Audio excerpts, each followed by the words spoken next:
নমস্কাৰ প্ৰিয় বন্ধু বান্ধৱীসকল, সৰ্বপ্ৰথমে মোৰ জ্ঞানজ্যোতি চেনেলত আপোনালোকক স্বাগতম জনাইছোঁ।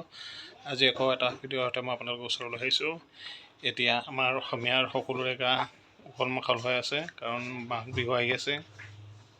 এই মাঘ বিহুত সকলোৱে খানা খাব, ময়ো জানো ময়ো খাম।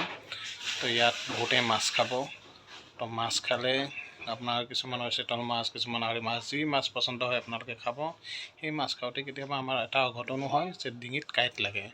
তো সেই ডিঙিত কাঁইট লাগিলে সেই কাঁইট কিদৰে গুচায়, সেই এটা মই মন্ত্ৰ আজি আপোনালোকৰ ওচৰত দেখুৱাই আছোঁ। আপোনালোকে সেই মন্ত্ৰটো 3বাৰ গাব আৰু নিজৰ বাওঁ হাতখনেৰে ডিঙিটো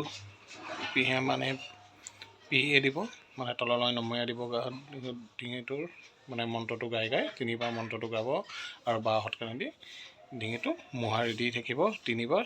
এইদৰে কৰাৰ পিছত আপোনাৰ দেখিব যদি ডিঙিত কাঁইটো লাগে, তো সেই কাঁইট অট'মেটিকেলি আপোনালোকৰ ডিঙিৰ পৰা নাইকিয়া হৈ যাব।